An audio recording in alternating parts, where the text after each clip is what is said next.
Jadi barangkali ya ini memang arah dan jalur yang ditunjukkan oleh Allah SWT bagian daripada pengabdian saya meneruskan apa yang sudah dilakukan oleh orang tua saya. Karena firman Allah SWT yang harus kita yakini, intan syurullah yansurkum yusabit akdamakum. Barang siapa yang perjuangkan agama, membela tentang agama Allah ini, Allah akan membela orang itu. Jadi ini yang menjadi bekal saya. Ada firman Allah seperti itu untuk kita terus kembangkan, perjuangkan agama Islam ini. Tapi alhamdulillah saya ketika jadi Bupati Bengkalis 2 periode itu 2000 tahun 2000 2005 2010 2 periode kita sudah memahami itu dan kita sudah mengangsurnya, membangunnya untuk infrastruktur, khususnya infrastruktur pedesaan. Jalan, jembatan, listrik, air minum, pasar, itu memang sangat-sangat tertinggal dulu. Kita bagaimana membangun sikap mental dan moral, dan ini yang kita harus tunjukkan kepada masyarakat bahwasanya P3 itu begini adanya. Jadi betul-betul yang ajaran-ajaran Islam yang diajarkan kita harus jujur dan bisa dipercaya oleh masyarakat, itu yang kita kedepankan.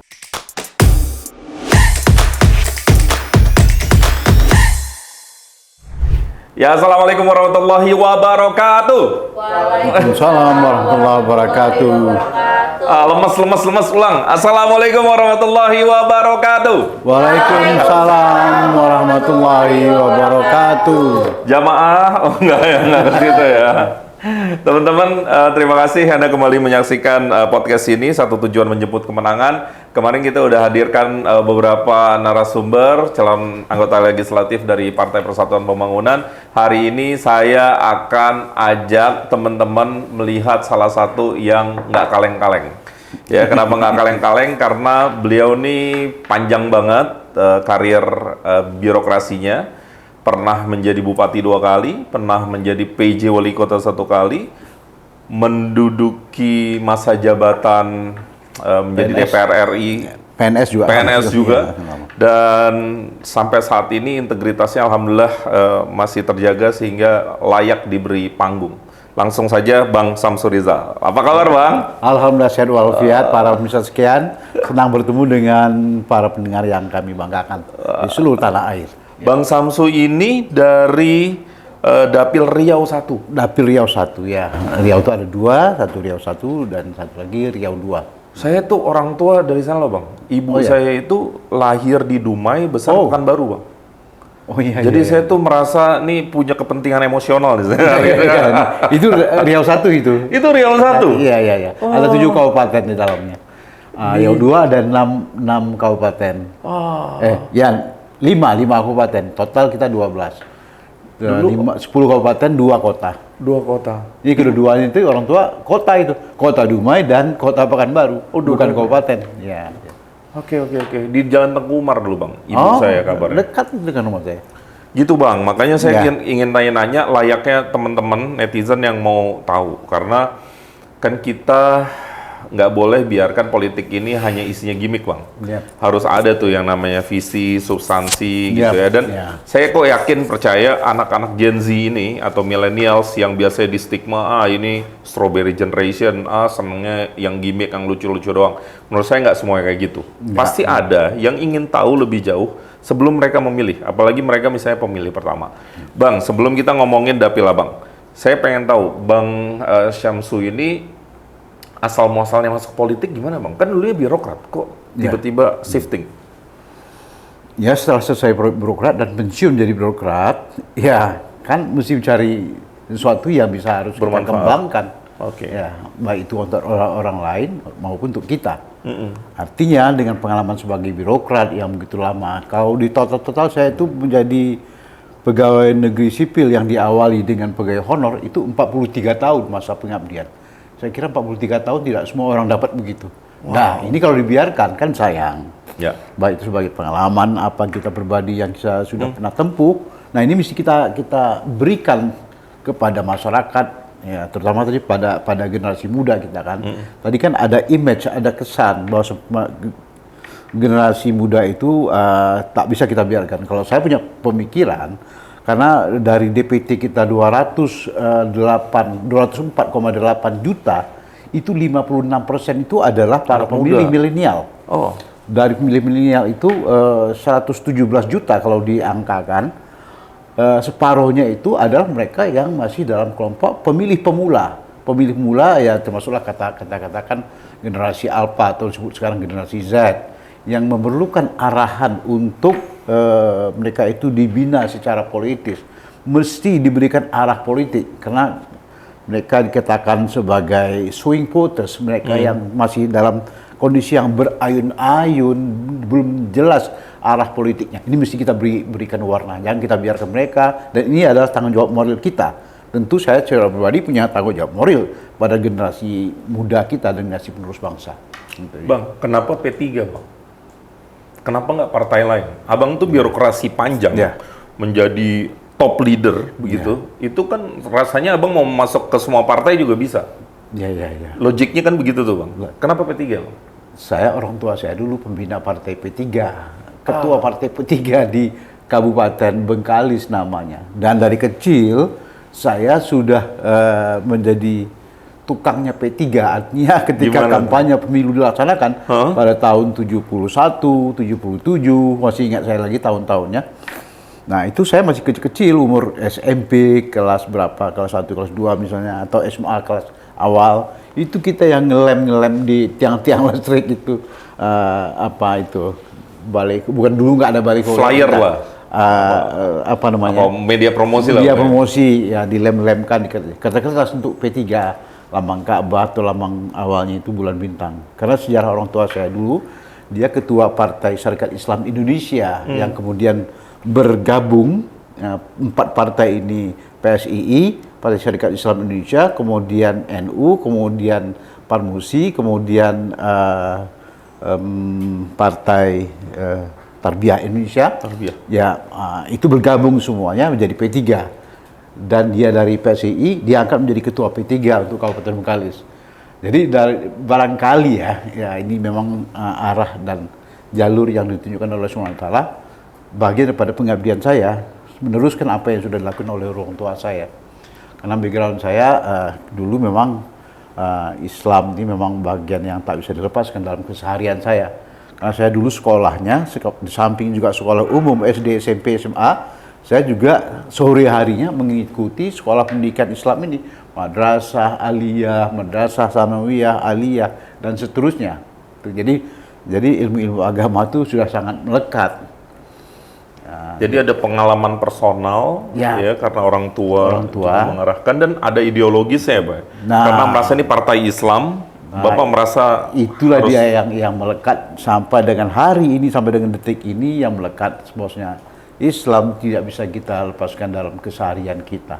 Memang inilah dari aspek ideologisnya yang perlu kita terus kembangkan. Dan ini yang menjadi bekal yang membuat saya agak bekerja keras juga bagaimana mempromosikan Partai P3, mensosialisasikan Partai P3, terutama pada Pileg ini tahun 2024, gerakan kita jauh lebih banyak daripada sebelum-sebelumnya untuk promosi Partai P3 ini, agar betul-betul dia itu sebagai partai yang hadir di tengah-tengah masyarakat, sebagai partai tua ketika itu.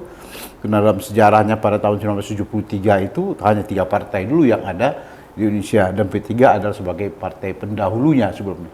Kalau kita lihat sejarahnya dari awal, ketika Hoshame Cokroaminoto mendirikan Syarikat Islam Indonesia, itu adalah cikal bakal dari partai Islam, dan kita sudah hayati itu. Begitu juga orang tua saya ketika dia jadi ketua Partai Syarikat Islam Indonesia di Kabupaten Bengkalis, saya sudah baca tentang itu. Nah itu yang melekat, dan itu yang menjadi visi saya, misi saya, perjuangan saya untuk P3 ke depan. Itu dari awal, dari dulu sekali sudah saya dicekoki oleh partai-partai Islam dan pengaruh Islam itu. Jadi politik ini saya kira memang bukan baru-baru aja. Saya kira memang sudah dari awal-awalnya kita sudah dicekoki dengan pertumbuhan perpolitikan walaupun pada skop kabupaten ketika itu ya. Tapi cukup untuk bagi saya sebagai seorang pemuda yang ada di ketika itu untuk menjadi bekal saya, dan ini kita masuk merambah ke tingkat nasional. Saya kira itu yang menjadi awal saya kenapa saya berjuang untuk Partai P3 ini. Dan memang diyakini bahwasanya adalah satu-satunya partai yang berlambangkan Ka'bah, yang menuansakan perjuangan untuk kita mendapat keselamatan hidup, dunia, dan akhirat. Saya ingin ingatkan kepada semua pemilih, Partai Ka'bah adalah partai yang harus kita terus kembangkan, kita perjuangkan. Karena firman Allah SWT yang harus kita yakini, intan syurullah yansurkum yusabit akdamakum. Barang siapa yang perjuangkan agama, membela tentang agama Allah ini, Allah akan membela orang itu. Jadi ini yang menjadi bekal saya. Ada firman Allah seperti itu untuk kita terus kembangkan, perjuangkan agama Islam ini. Dan sangat ideologis ya, karena platformnya itu 6 perjuangan partai itu nomor satunya ibadah kan. Ya. Iya kan, setelahnya nahyu mungkar, istiqomah, kebenaran, keadilan, dan seterusnya ya, sampai musyawarah.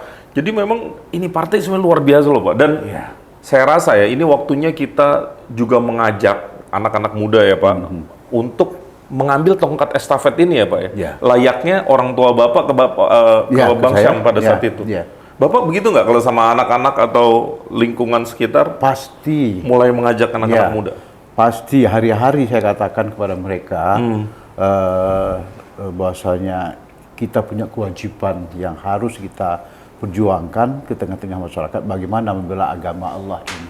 Karena hidup di dunia ini kita sebentar saja. Dan pesan ini harus kita sampaikan kepada generasi para pemilih pemula. Yang saya katakan tadi jumlahnya tidak sedikit. Dan itu yang menentukan arah kehidupan bangsa ini ke depan. Oleh karena itu, sebagai tanggung jawab moral kita, saya ingin kepada generasi muda itu betul-betul memahami sebagai tanggung jawab kita bersama, karena hidup dunia ini sebentar. Kita ingin menyampaikan bahwasanya wal akhiratu khairul laka minal ula, bahwasanya akhirat itu jauh lebih baik daripada kehidupan di dunia. Ini yang kita ingin ingatkan kepada generasi muda, karena kita hidup di muka bumi ini adalah ya paling lama 85 tahun, 90 tahun, dah hebat sekali itu umur kita. Jadi ini yang kita ingatkan kepada para pemuda, pada generasi muda, jangan lupakan partai kita, partai P3 yang dianya adalah membawa keselamatan hidup kita, tidak saja di dunia, tapi juga adalah keselamatan hidup kita di akhirat kelak. Karena akhirat itu lebih baik dan kekal adanya. Dan ini yang kita harus ingat dan kita sadari. Jadi kami ingin mengingatkan kepada para generasi muda, jangan buang kesempatan ini. Ini kesempatan untuk kita mengembangkan partai yang diredoi oleh Allah Subhanahu wa Ta'ala dari aspek keagamaan. Jadi yang harus kita pahami betul, makanya kami menghimbau pada generasi muda yang jumlahnya 175 juta pemilih di tanah air ini untuk betul-betul memahami tentang P3 ini dan memanfaatkan peluang untuk kita berjuang di jalan Allah dengan mencoblos partai P3 ini ke depan. Nah, guys, ini yang paling penting. Kenapa Bang Syams ini ngelotok, Bang? Karena beliau anggota Komisi 2. Karena beliau ini petahana, tahu betapa pentingnya pemilu di 2024 kali ini. Bang, sedikit soal pemilu secara umum ya. Di sini kita main ke dapil Abang. Kita ngobrol soal dapil. Tapi karena menurut saya Abang orang yang memahami nih masalah nih ya. Karena ada di Komisi 2 kan rasanya semua stakeholder kepemiluan tuh ada Bang. Tapi secara singkat Bang, kasih pesan kepada yang nonton betapa pemilu ini penting nih. Ayo Bang, dikit aja Bang. Kepada generasi muda dan semualah ya, saya katakan bahwasanya pemilu ini adalah amanah Undang-Undang Dasar Republik Indonesia tahun 1945. Karena ini amanah, makanya ini adalah menjadi hak kita, hak orang yang ada di negara ini yang berumur di atas 17 tahun. Mereka berhak untuk menentukan masa depan, siapa yang akan menerima lanjutan kepemimpinan yang memegang kekuasaan ke depan ini untuk kesejahteraan umat manusia yang ada di Indonesia. Oleh karena itu, di samping juga dia sebagai alat kita, hak kita untuk menentukan siapa pemimpin, dan yang paling penting juga dipahami adalah bahwasanya pemilu ini merupakan kewajiban kita sebagai warga negara untuk kita harus datang ke TPS. Karena kesuksesan dalam penyelenggaraan pemilu ini adalah merupakan ukuran dari demokratisasi di Indonesia. Artinya semakin banyak orang datang ke TPS, semakin dikatakan negara itu demokratis, dan tentunya para generasi muda saya harapkan untuk tidak boleh tidak datang ke TPS. Jangan golput ya, Pak. Nah, kalau menurut kita, menurut ukuran-ukuran yang disampaikan oleh para kiai, yang kita tahu panjang-panjang, tapi yang jelas itu golput itu haram hukumnya. Haram, Pak. Haram hukumnya. Karena? Karena? Ya kalau saya ceritakan terlalu panjang. Panjang sekali. Tapi saya berani mengatakan di hadapan Bapak semua, golput itu haram. Ya, dari sisi pandangan agama, artinya orang-orang yang betul-betul beragama secara baik, mereka wajib menentukan siapa pemimpin mereka ke depan. Salah memilih pemimpin artinya salah juga. Dan mesti kita ingat bahwasanya kita akan diminta pertanggungjawaban kelak di akhirat kelak. Jangan sampai kita salah memilih untuk siapa yang akan menjadi pemimpin kita, siapa yang akan menjadi anggota legislatif yang akan membawa misi-misi pembangunan ke tengah-tengah masyarakat untuk kita perjuangkan untuk menjadi sebagai alat untuk mensejahterakan kehidupan semua manusia yang ada di Indonesia ini. Jadi oleh karena itu kita mesti pilih secara benar siapa yang akan menjadi pemimpin kita, dan jadilah tentunya menjadi pemilih yang cerdas. Makanya oleh sebab itu kami dari fraksi Partai Pembangunan menghimbau dan mengajak semua generasi muda untuk datang ke TPS. Itu pertama kali.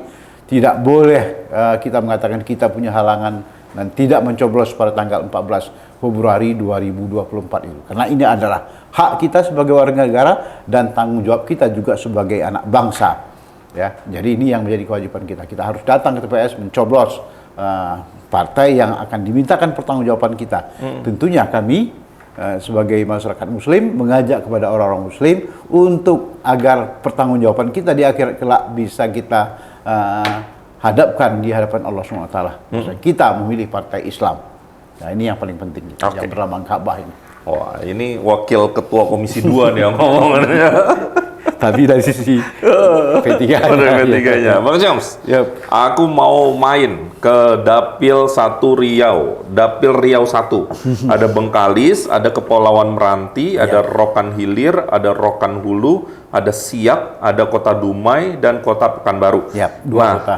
Dua kota ya? Nah, menariknya Abang ini kan di Bengkalis aja 2 periode jadi bupati, ya kan? Kemudian di Pekanbarunya jadi PJ Wali Kota.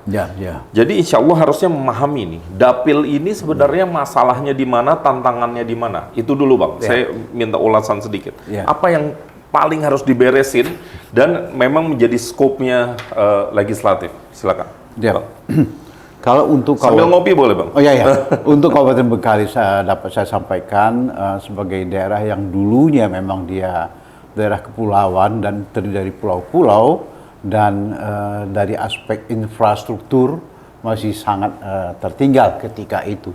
Tapi alhamdulillah saya ketika jadi Bupati Bengkalis 2 periode itu 2000, 2005, 2010, 2 periode kita sudah memahami itu dan kita sudah mengangsurnya, membangunnya untuk infrastruktur, khususnya infrastruktur pedesaan, jalan, jembatan, listrik, air minum, pasar, itu memang sangat-sangat tertinggal dulunya. Jadi 2 periode tuh itu yang jadi fokus. Itulah yang menjadi prioritas pembangunan pertama kita. Jadi kalau udah itu yang kita selesaikan, setidak-tidaknya selangkah mereka secara ekonomis bisa berusaha. Ketika jalan yang kita bangun ini bisa membantu ketika mereka bertani atau mereka berusaha, bisa menjadi alat untuk memperlancar arus barang yang akan mereka jual perbelikan. Ini salah satu caranya. Kemudian mesti ada pasar.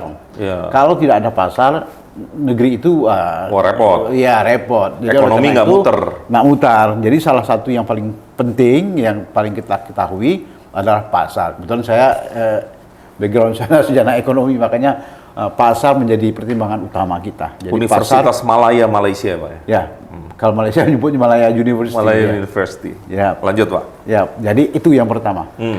Untuk daerah Bengkalis dan Kabupaten Kepulauan Meranti, karena dari pulau-pulau dan infrastruktur memang sangat tertinggal. Jadi tantangannya itu infrastruktur, Pak? Ya, infrastruktur pedesaan yang pertama kali. Dan masih jadi masalah sekarang? Sekarang, alhamdulillah sedikit terobati, tapi belum selesai secara tuntas. Karena memang persoalan yang akan kita hadapi itu kondisi alamnya, tanahnya tanah gambut. Jadi kalau kita membangun di tanah gambut itu besarnya di bawah. Berat. Besarnya di bawah. Bikin pondasinya repot. Pondasinya agak lebih mahal biayanya. Nah, kemudian yang perlu juga kita angkat persoalannya adalah persoalan peluang kerja, angkatan kerja kita. Jadi anak-anak kita itu baik di Kabupaten Kepulauan Meranti dan di Kabupaten Bengkalis, mereka banyak menyeberang mencari pekerjaan di Malaysia. Jadi ini persoalan yang kita hadapi. Sekarang ini kita menghadapi pemilu. Nah, sebagian besar daripada pekerja-pekerja anak muda itu masih pada posisi sedang bertungkus-lumus mencari bekerja di kebun-kebun sawit di seberang sana di Malaysia. Jadi juga menjadi satu kendala yang kita hadapi. Jadi kalau di PT kita misalnya ada 200.000, itu mungkin barangkali 50.000-nya ada di seberang sana. Jadi. Oh, oke. Nah, ini kita punya tim riset nih, Bang. Yap. Tim riset kita tuh melihat salah satu, kali ini sih sebenarnya hal klasik. Yap. Soal dana bagi hasil. Yap. Ya, ini kan seringkali menjadi perbincangan ya. Alokasi DBH yang diterima Riau di 2023 ini sekitar 3,35 triliun. Padahal rincian DBH migasnya mencapai 2,8 triliun, DBH kelapa sawitnya 392 miliar, DBH kehutanan 166 dan seterusnya. Apakah Bang Syamsu juga akan mendorong pendapatan dana bagi hasil ini balik kembali ke dapil itu lebih banyak, atau sebenarnya ini sudah cukup moderat? Kalau dana bagi hasil mungkin angkanya tidak sekecil itu, lebih besar lagi. Lebih besar lagi untuk tingkat provinsi, karena dia sudah diatur dalam undang-undang tentang perimbangan antara keuangan pusat dengan daerah. Dulu diatur dengan Undang-Undang Nomor 25 tahun 1999 untuk pertama kali hak otonomi daerah itu dibagikan kepada daerah, dan itu ada 15% yang diberikan kepada daerah dari total sekian ratus triliun. Ya, jadi kembali pada daerah itu 15% setelah dipotong pajak dan setelah dikurangi biaya operasional PT perusahaan yang mengelola minyak itu. Jadi kita terima itu barangkali cukup besar, saya kira lebih dari 5 triliun. Oke. Ya. Kalau untuk Kabupaten Bengkalis saja sebagai kabupaten penghasil memperoleh 6% dari 15%. Kemudian provinsi mendapat 6% juga dari 15% yang diberikan pusat kepada daerah. Kemudian kabupaten lainnya memperoleh 3%, jadi total 15%. Jadi untuk Bengkalis saja kita terima pada zaman saya jadi bupati itu ya sekitar 1,2 1,3 triliun atau hampir 2 triliun untuk Kabupaten Bengkalis saja. Tapi memang jumlahnya sekarang sudah agak menurun, ya saya tak tahu juga angka terakhir. Tapi zaman saya ketika itu ya 2 triliun lebih untuk dari DBH migas di luar dari PBB, ya pajak bumi dan bangunan, PBB pertambangan juga ada kita terima. Jadi banyak sisi yang kita terima dari migas itu sendiri. Nah, itu semua sudah diatur dalam undang-undang. Kita mendapat bagian 15%, 6% di Kabupaten Bengkalis sebagai kabupaten penghasil, karena minyak itu dihasilkan di Kabupaten Bengkalis, tepatnya di daerah Mandau. Kemudian provinsi mendapat 6% juga dari 15% diberikan pusat kepada daerah. Kemudian kabupaten lainnya yang 10 kabupaten lainnya itu atau 11 kabupaten lainnya mendapat 3% dari itu. Jadi masih sangat kecil lah. Tapi untuk Kabupaten Bengkalis pernah kita hitung, Kabupaten Bengkalis itu lebih besar APBD-nya daripada APBD sebuah provinsi di Sumatera itu. Tadi tak salah kita sebutkan provinsinya, bisa kita tebak gitu ya. Tapi Bengkalis jauh lebih besar APBD-nya. Jadi kita nomor 2 terbesar di Indonesia ketika. Sehingga yang saya lakukan ketika itu, saya memang agak menekuni soal dunia pendidikan. Saya bebaskan SPP, SD, SMP, SMA, dan sekolah madrasah. Oh, itu udah bebas. 12 tahun berarti ya? 10 tahun. 10 tahun? 10 tahun saya jadi bupati, itu bebas. Nah, saya nggak tahu perkembangan sampai akhir ini hari ini ya. Gratis untuk sampai SMA ya Pak? Ya, gratis. SD, SMP, SMA, gratis itu. Belum ada yang dibuat oleh provinsi lain, saya sudah melakukan hal itu.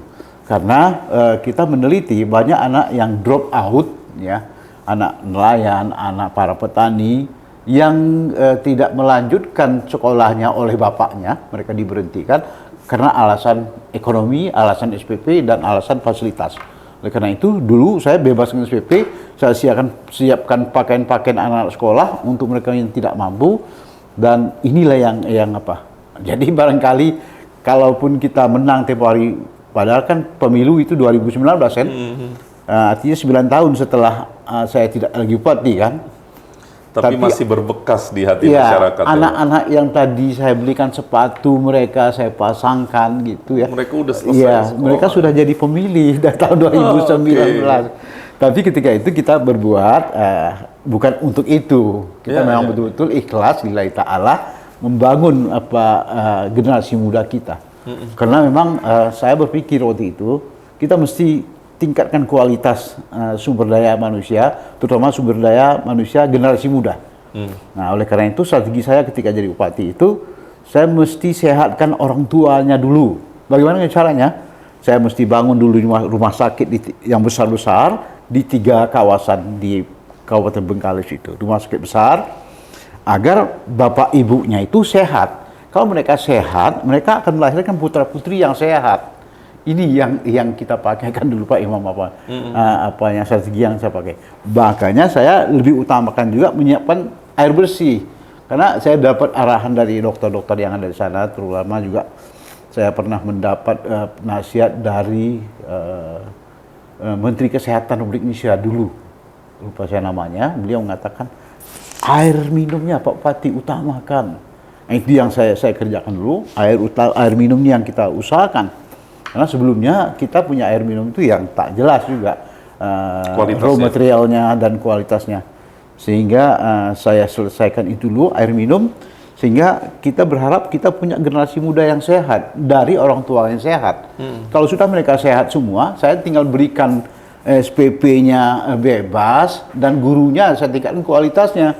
Saya kuliahkan mereka guru-gurunya itu, kemudian gurunya itu kita tingkatkan kualitas hidupnya. Jadi saya tambahkan pendapatan para guru-guru itu, kita naikkan gajinya. Untuk guru-guru yang mengajar pada daerah terpencil itu kita berikan subsidi khusus kepada mereka. Ini dunia pendidikan yang saya lakukan ketika itu, sehingga sumber daya manusia bisa di Bengkalis alhamdulillah. Bang Syams, saya mau nanya nih, kan kadang-kadang orang suka bingung ya, kalau sudah menjadi anggota legislatif, itu sebenarnya fungsi legislatif seperti apa yang bisa bermanfaat langsung kepada masyarakat? Karena kan fungsi legislatif tentu 3 ya, perundangan, budgeting, sama pengawasan gitu ya. Sebenarnya nanti apa yang Abang tawarkan kalau nanti 14 Februari mereka harus mencoblos Abang? Apa yang ditawarkan kepada masyarakat? Terus terang ya, saya katakan, yang menjadi beban kita menjadi anggota legislatif ini adalah bagaimana bisa membangun daerah. Persoalan yang dihadapi adalah daerah itu kekurangan dana-dana untuk pembangunan. Dan pembangunan itu adanya di pusat-pusat. Nah, kita berebut untuk dapatkan duduk di Komisi 4 misalnya. Karena segala macam fasilitas untuk pembangunan itu ada di Komisi 4. Apakah pimpinan DPR RI mengetahuinya atau tidak? Sehingga orang berebut untuk di Komisi 4 itu. Nah, karena di dalam itu ada pertanian, perkebunan, kehutanan, segala macam fasilitas itu bisa bawa digotong ke daerah, ke dapil mereka masing-masing. Nah, tapi berbeda kita dengan P3. P3 dia atur sedemikian rupa, walaupun saya di Komisi 2 yang tidak punya sumber apa-apa, kecuali peraturan perundangan saja gitu ya, ya pasal-pasal. Nah, tapi kita ada sharingnya.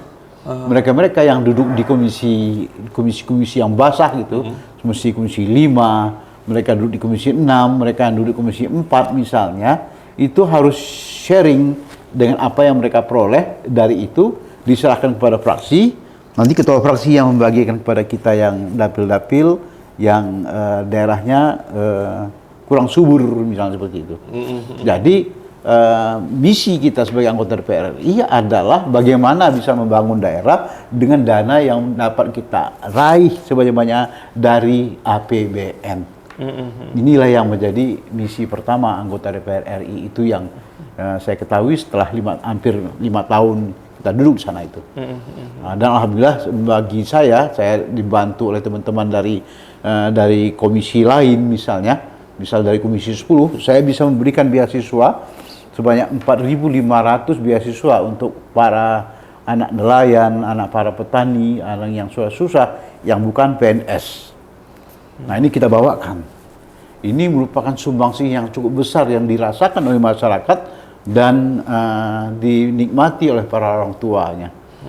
Itu salah satunya. Kemudian bagaimana kita bisa membangun infrastruktur. Nah, saya dari Komisi 4 oleh rekan-rekan kita dari P3 yang ada di Komisi 4 itu, saya diberikan jatah melalui fraksi alat-alat pertanian, hand traktor, traktor besar, kemudian alat pertanian lainnya, itu kita berikan kepada para petani-petani kita yang sumbernya dari Komisi 4, tapi didapat oleh anggota Komisi P3 yang dulu di Komisi 4, ditarik barang itu ke fraksi yang membagikan rata kepada mereka-mereka yang belum, yang lain. Anggota yang duduk seperti di saya ini Komisi 2 gitu ya. Nah ini. Ya, jadi banyak sekali yang sudah saya bawa itu ketika itu. Alat pertanian, hand traktor, kemudian pupuk dan makanan tambahan dari komisi-komisi lain, komisi yang sehat-sehat, beasiswa, rumah layak huni, kemudian juga seperti yang kita dapatkan balai latihan kerja. Balai latihan kerja itu sebuah gedung besar, dalamnya ada beberapa komputer untuk anak-anak bisa di training di sana, dan bangunan-bangunan lainnya yang diserahkan oleh fraksi ke kita P3. Jadi kita salut kepada fraksi P3 yang telah memberikan dukungan kepada komisi-komisi yang sumbernya agak minus dari aspek itu. Ini yang kita lakukan. Anggota dewan itu, ini terakhir nih Bang, ya. Sebelum nanti kita tinggal yang lucu-lucu aja. Seringkali kan di stigma soal integritas, bagaimana Bang Syamsu menjamin bahwa kan ada juga ya anggota DPR yang terkena kasus hukum dan seterusnya gitu. Saya berharap atau publik berharap ya P3 itu besar, dan salah satu tiket yang paling mahal kan soal integritas ya, kepercayaan, trust gitu ya. Namanya juga partai politik, biasanya semakin tinggi persepsi publiknya harusnya makin baik. Sejauh mana Abang bisa menjamin integritas ke depan sehingga memang partai ini terjaga? Karena kalau berulang kali ada masalah hukum di partai itu kan biasanya menjadi pukulan telak begitu, apalagi ini partai Islam. Sedikit Bang soal integritas. Ya, saya juga sebagai ketua DPW, ketua Dewan Pimpinan Wilayah P3 yang dipercayakan oleh pimpinan Jakarta, DPP untuk saya di Provinsi Riau. Ketua DPW P3 Riau. Dan yang paling utama saya berikan penekanan adalah sikap moral kita. Dulu saya sebagai bupati, alhamdulillah kan selamat ya, selamat 2 periode. Nah ini yang kita bawakan. Yang paling ke depan itu yang kita utamakan adalah sikap moral atau mental daripada kita sebagai pejabat, sebagai bupati ketika itu. Nah ini yang saya jelmakan ketika memegang DPW P3 di Provinsi Riau, terutama kepada staf-staf kita yang ada di bawah. Baik mereka yang bertugas di DPC, bahwasanya yang paling ke depan itu adalah kita bagaimana membangun sikap mental dan moral, dan ini yang kita harus tunjukkan kepada masyarakat bahwasanya P3 itu begini adanya. Jadi betul-betul yang ajaran-ajaran Islam yang diajarkan kita harus jujur dan bisa dipercaya oleh masyarakat, itu yang kita kedepankan. Oke. Bang, sekarang kita bermain ya biar seru ya. Ini jawab pendek aja Bang. Jadi pilih saja. Jangan nggak dijelaskan juga nggak apa-apa ya. Keputusan tepat apa keputusan populer? Pilih mana? Keputusan tepat apa populer? Keputusan tepat dong. Tidak mesti populer. Ya. Kalau populer tapi kadang-kadang tidak diterima oleh masyarakat ya. Atau populer kadang-kadang nggak bermanfaat misalnya. Iya. Menggandeng atau kolaborasi atau mengambil keputusan sendiri? Berkolaborasi. Ya harus bersama-sama kita dengan karena pimpinan partai itu kolektual istilahnya, artinya kepimpinan bersama gitu ya. Keadilan atau kesetaraan? Kesetaraan. ketegasan atau fleksibilitas? Fleksibilitas ini. Iya. Karena kan suasana berubah terus Bang ya. Kalau kita kekeh nggak bisa fleksibel. Nggak bisa fleksibel. Susah kan. Ya kayak sekarang kan kampanye selain media luar ruang yang konvensional konservatif, kita juga mulai di digital gitu ya. Oke, Bang Syams, terima kasih dan saya mau mungkin ada closing statement sedikit. Ini closing statement-nya biasanya kita dedikasikan untuk anak-anak muda. Namanya Hai Pemuda ya. Hai Anak Muda. Jadi Hai anak muda, titik. Nah, titik-titiknya Bang Syamsu yang sampaikan ya, khusus ke anak muda. Silakan. Hai anak muda. Hai anak muda, sebagai pemilih yang jumlahnya cukup besar dan menentukan arah masa depan bangsa Indonesia ke depan. Saya himbau untuk tetap jadikan pemilu sebagai sarana untuk memilih pemimpin yang paling terbaik ke depan, ataupun menjadi pemilih yang bisa menentukan anggota legislatif yang dipilih secara cerdas oleh anak muda dengan melihat track record dari masing-masing caleg yang ada. Jadi ini perlu agar bangsa ini selamat di masa yang akan datang karena dipimpin oleh orang yang cerdas, dipimpin oleh orang yang mengerti tentang bagaimana menyelamatkan kehidupan bangsa Indonesia ke depan dengan mengedepankan kepentingan umum, kepentingan masyarakat dan generasi muda yang akan datang. Kelak kalian juga akan menjadi pemimpin, oleh karena itu bina diri dari sekarang untuk menjadi yang terbaik dan jadi putra putri bangsa yang terbaik untuk Indonesia yang akan datang, untuk Indonesia yang lebih cemerlang, gemilang dan terbilang di masa yang akan datang. Saya kira demikian. Aduh, asik ya.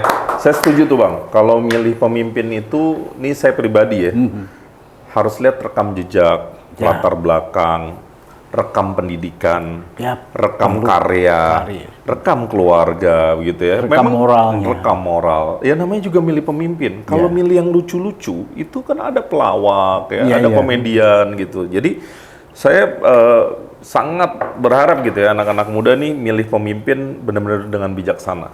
Siapa bilang anak muda nggak bijaksana? Saya nggak setuju. Jadi podcast ini kita dedikasikan untuk mereka juga selain pemilih yang lain. Bang Syamsul Rizal, terima kasih. Semoga Allah berikan kekuatan, kemudahan, kemenangan pada waktunya nanti dan mudah-mudahan ini menjadi amal ibadah seperti niat kita awal masuk ke dalam P3. Terima kasih sekali lagi. Sampai jumpa Bang. Sampai jumpa. Terima kasih. Sampai jumpa teman-teman. Assalamualaikum warahmatullahi wabarakatuh. Waalaikumsalam warahmatullahi wabarakatuh.